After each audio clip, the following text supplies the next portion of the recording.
आगामी मुस्लिम समाजाच्या बकरी ईद सण उत्सवाला अनुसरून धारणी पोलीस स्टेशन हद्दीत कायदा व सुव्यवस्था अबाधित राखण्याच्या प्रमुख उद्दिष्टाने धारणी पोलीस विभागाच्या वतीने पथसंचलन करून शक्ती प्रदर्शन करण्यात आले, ज्यामध्ये धारणी पोलीस विभागाचे पोलीस निरीक्षक अशोक जाधव यांच्या मार्गदर्शनाखाली सर्व वरिष्ठ पोलीस अधिकारी, कर्मचारी, अंमलदार आणि अतिरिक्त पोलीस दल मोठ्या संख्येने पथसंचलनात सहभागी झाले होते। सनद असो की देशात गोवंश कायदा अंमलात आल्यानंतर गोवंश हत्या बंदी करण्यात आली आहे। गोवंश हत्या किंवा अत्याचार करणाऱ्या विरुद्ध गंभीर गुन्हे दाखल करण्याबाबत कायदा सुरू करण्यात आला आहे। अशा परिस्थितीमध्ये आगामी बकरी ईद सणाच्या दिवशी कोणत्याच प्रकारची घटना घडू नये व शहरातील कायदा व सुव्यवस्था बाधित होऊ नये याकरिता धारणी पोलीस विभाग तटस्थ दिसून येत आहे। आगामी सण उत्सव शांतिमय वातावरणात कायदा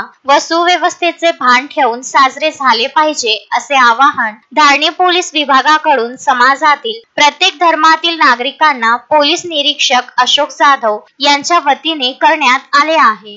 तस्मीन शेख, सुलेमान मेमन, शकील अहमद सह जुगल किशोर जयस्वाल, विदर्भ न्यूज, धारणी।